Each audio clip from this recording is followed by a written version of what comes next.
అందరికీ నమస్కారం. ఓం శ్రీ మాత్రే నమః. జనవరి 6 చాలా శక్తివంతమైన అంగారక సంకటహర చతుర్థి.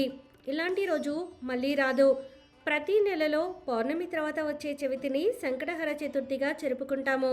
అయితే ఈ నెల జనవరి 6వ తేదీన మంగళవారం నాడు అంగారక సంకటహర చతుర్థి వచ్చింది. మంగళవారం వచ్చే ఈ అంగారక సంకటహర చతుర్థికి కొన్ని వేల రెట్ల శక్తి ఎక్కువగా ఉంటుంది. ఈరోజు గణపతిని పూజించి ఒక చిన్న దీపం వెలిగించినా సరే ఇక మీ కష్టాలన్నీ తొలగిపోయి అఖండ కుబేర యుగం సిద్ధిస్తుంది.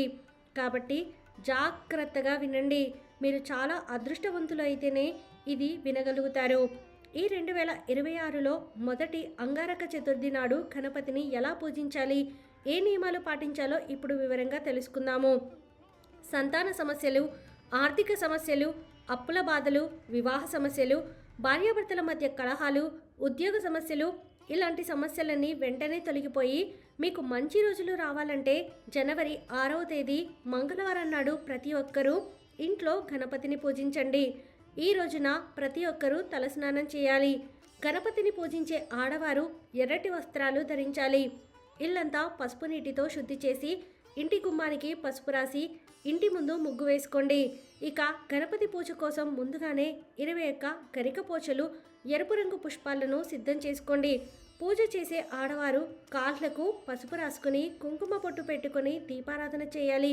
ముందుగా మీ పూజ గదిలో ముగ్గు వేసి పూజ గదిలో ఉన్న గణపతి పటానికి గంధం రాసి కుంకుమ బొట్లు పెట్టుకోండి. ఆ తర్వాత గణపతి పూజకు అవసరమైన వస్తువులన్నీ కూడా సేకరించి పెట్టుకోండి. ఎరుపు రంగు పుష్పాలతో గణపతిని అందంగా అలంకరించుకోండి. అలాగే కొన్ని అక్షింతలు కూడా సిద్ధం చేసుకోండి. ముఖ్యంగా ఎర్ర మందార పూలతో గణపతిని పూజిస్తే మీ పూజలకు రెట్టింపు పుణ్య ఫలితం లభిస్తుంది. అలాగే గణపతి చిత్రపటానికి గరికమాల వేసి నమస్కారం చేసుకోండి. అయితే గరికమాల వేయలేని వారు 21 గరిక ఆకులను గణపతి దగ్గర పెట్టుకోండి. గరికతో వినాయకుడిని పూజిస్తే ఎలాంటి కోరికైనా వెంటనే నెరవేరుతుంది. ఈ విధంగా గణపతిని అందంగా అలంకరించి గణపతి ముందు ఆవు నెయ్యితో కానీ కొబ్బరి నూనెతో కానీ దీపారాధన చేయండి. గణపతి ముందు తప్పనిసరిగా 2 దీపాలు వెలిగించాలి. ఇక పూజలో గణపతికి నైవేద్యంగా 21 ఉండ్రాలు నివేదించండి. అంగారక చతుర్థి పూజలో అతి ముఖ్యమైనది స్వామివారికి ముడుపు కట్టడం. ఈ రోజు కట్టే ముడుపుకు చాలా దైవశక్తి ఉంటుంది.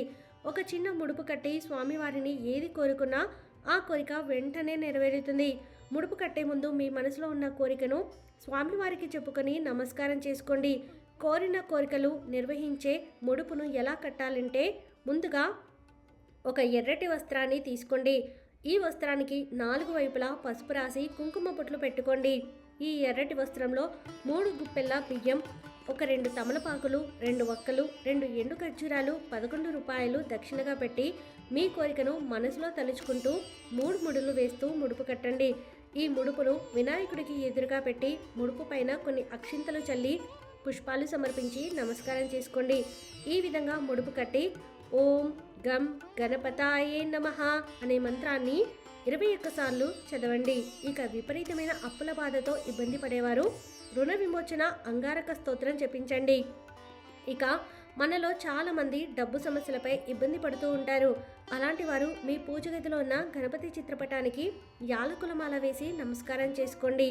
యాలకుల మాల ఎలా వేయాలంటే ఒక తెలుపు రంగు దారానికి పసుపు రాసి ఆ పసుపు దారానికి 21 యాలకులు గుచ్చి ఈ యాలకుల మాలని గణపతి పటానికి వేసి పూజ చేసుకోండి. ఆ గణపతి ఆశీర్వాదంతో అకస్మాత్తుగా డబ్బు కలిసొచ్చి అఖండ రాజయోగం ప్రాప్తిస్తుంది. ఇక చివరిగా గణపతికి హారతి సమర్పించి ముడుపుకు కూడా హారతి ఇచ్చి 5 ప్రదక్షిణాలు చేసి మీ తలపై అక్షింతలు వేసుకుని మీ పూజను ముగించుకోండి. పూజ పూర్తయిన తర్వాత చివరగా సంకటహర చతుర్థి వ్రతకథను చదవండి. పూజ చేసే ఆడవారు ఈరోజు తప్పనిసరిగా ఉపవాసం ఉండాలి. ఈ ఒక్కరోజు ఉపవాసం ఉంటే మీ కుటుంబం మొత్తానికి శుభ ఫలితాలు కలుగుతాయి. ఈ విధంగా ఉదయం ఇంట్లో పూజ చేసి సాయంత్రం 6 దాటిన తర్వాత స్త్రీలు మరలా తలస్నానం చేసి పూజ గదిలో దీపం వెలిగించి ఉదయం కట్టిన ముడుపును ఇప్పదీసి అందులో ఉన్న బియ్యం తీసి ఆ బియ్యంతో బెల్లం పరిమాణాన్ని తయారు చేసి గణపతికి నైవేద్యంగా నివేదించండి. అలాగే ముడుపులో ఉన్న తమలపాకులు, వక్కలు, దక్షిణగా పెట్టిన 11 రూపాయలను తీసి మీ బీరువాలో పెట్టుకోండి.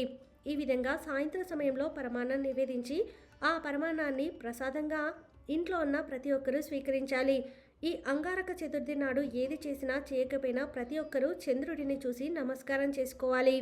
ఎందుకంటే మన పురాణాల ప్రకారం ఈ అంగారక చతుర్థి నాడు ఎవరైతే గణపతిని పూజించి చంద్రుడిని చూస్తారో అలాంటి వారికి భోగభాగ్యాలు సిద్ధిస్తాయని, కోరిన కోరికలు వెంటనే నెరవేరుతాయని స్వయంగా ఆ గణపతియే వరమిచ్చాడట. ఈ రోజున ఉపవాసం ఉండేవారు చంద్రుడిని చూసి మీ ఉపవాసాన్ని విరమించవచ్చు. విశేషంగా ఈ అంగారక చతుర్థి నాడు చంద్రుడిని చూస్తూ ఓం చంద్రాయ నమః అనే మంత్రాన్ని చదువుతూ చంద్రుడికి పాలతో ఆగ్యం సమర్పించి మీ మనసులో ఏదైనా కోరుకోండి. నెల తిరగకుండానే మీ కోరిక నెరవేరుతుంది. ఈ రోజున చంద్రుడిని చూస్తే అనారోగ్య సమస్యలు, కంటి సమస్యలు తొలగిపోతాయి. ముఖ్యంగా ఈ అంగారక చతుర్థి ఉదయం స్నానం చేసేటప్పుడు నీటిలో నల్ల నువ్వులు వేసుకొని స్నానం చేస్తే జాతకంలో ఉండే దోషాలన్నీ తొలగిపోతాయి. అలాగే నీటిలో చిటికెడు పసుపు, ఎర్రచందనం కలిపి స్నానం చేస్తే కుజదోషం తొలగిపోతుంది. అలాగే ఈ అంగారక చతుర్థి నాడు జమ్మి చెట్టుకు 3 ప్రదక్షిణాలు చేసి జమ్మి చెట్టును భక్తితో ముట్టుకొని మీ మనసులోని కోరికలు చెప్పుకోండి. ఎలాంటి కోరిక అయినా సరే వెంటనే నెరవేరుతుంది. అలాగే ఈ అంగారక చతుర్థి నాడు ప్రతి ఒక్కరూ తప్పనిసరిగా కొన్ని నియమాలు పాటించాలి. ఈ రోజున గణపతి దేవాలయానికి వెళ్ళి దేవాలయం మీద ప్రదక్షిణాలు చేసి గణపతికి గరిక సమర్పించండి. గణపతి ఆశీర్వాదం మీ కుటుంబంపై ఉంటుంది. ఎవరికైతే సొంతింటి కల ఉంటుందో అలాంటి వారు ఈ రోజున 1 కేజీ ఎర్రకందులను బ్రాహ్మణులకు దానం చేసి వారి ఆశీర్వాదం తీసుకోండి. ఖచ్చితంగా మీ సొంత ఇంటి కల నెరవేరుతుంది. ఈ వ్రతాన్ని చేసే ఆడవారు చాలా నిష్టగా ఉండాలి. పగటిపూట నిద్రపోకూడదు, మంచం పైన కూర్చోకూడదు. అలాగే భార్యాభర్తలు బ్రహ్మచర్యం పాటించాలి. ఈ అంగారక చతుర్థి నాడు మీ ఇంటి గుమ్మం బయట కుంకుమతో స్వస్తి గుర్తు వేసుకోండి. ఇక మీ ఇంటికున్న దరిద్ర బాధలన్నీ తొలగిపోతాయి. మీ కుటుంబం మొత్తానికి మంచి రోజులు ప్రారంభమవుతాయి. ఇక ఎవరైనా ధనవంతులు కావాలని కోరుకుంటారో అలాంటి వారు ఈ అంగారక చతుర్థి నాడు దక్షిణావృత శంఖాన్ని మీ పూజగదిలో పెట్టి పూజించండి. విపరీతమైన లక్ష్మీ కటాక్షం సిద్ధించి అతి త్వరలోనే ధనవంతులవుతారు. ఇక ఈ రోజున ఎరుపు రంగు వస్త్రాలు ధరిస్తే జాతకంలో ఉన్న దోషాలన్నీ తొలగిపోయి అదృష్టం కలుగుతుంది. నరదృష్టి సమస్యలతో బాధపడేవారు ఇల్లంతా పసుపు నీటితో శుభ్రం చేసుకోండి. ఇక మీ ఇంటికి మంచి రోజులు ప్రారంభమవుతాయి. అలాగే ఈ అంగారక చతుర్థి నాడు గోమాతకు అరటిపండు తినిపించండి. ముక్కోటి దేవతలు ఎంతో సంతోషించి కోరిన వరాలను వెంటనే ప్రసాదిస్తారు. అలాగే మీ ఇంటి ముందుకు వచ్చిన పక్షులకు బియ్యం గింజలు ఆహారంగా వేయండి. మీ భవిష్యత్తులో ఏర్పడే అనుకోని ఆపదలన్నీ తొలగిపోతాయి. అలాగే మీ భర్త ఆదాయం విపరీతంగా పెరిగి మీ భర్త గొప్ప స్థాయికి ఎదగాలంటే ఈ అంగారక చతుర్థి నాడు సాయంత్రం సమయంలో మీ పూజగదిలో నువ్వుల నూనెతో ఒక దీపం వెలిగించి ఆ దీపంలో 2 మిరియాలు వేసి దీపం ముందు కూర్చొని ఓం గం గణపతయే నమః అనే మంత్రాన్ని 108 సార్లు చదవండి. ఇక మీ భర్త ఆదాయం విపరీతంగా పెరిగి జీవితంలో ఉన్నత స్థాయికి ఎదుగుతారు. ఇక ఉద్యోగ ప్రయత్నాలు చేసేవారు ఈ అంగారక చతుర్థి నాడు గణపతి ఆలయానికి వెళ్ళి గణపతికి జమ్మి ఆకులు సమర్పించండి. ఖచ్చితంగా ఉద్యోగ ప్రాప్తి కలుగుతుంది. ఈ విధంగా భక్తితో గణపతిని పూజిస్తే మీ కష్టాలన్నీ తొలగిపోయి కోరిన కోరికలు వెంటనే నెరవేరుతాయి. ఈ వీడియో మీకు నచ్చితే ప్లీజ్ లైక్ చేయండి. మరికొంతమందికి వీడియోని షేర్ చేయండి. ఫస్ట్ టైం ఛానల్ని చూసిన వారు సబ్స్క్రైబ్ చేసుకుని పక్కనే ఉన్న బెల్ ఐకాన్ని క్లిక్ చేయండి. సర్వే జన సుఖినో భవంతు.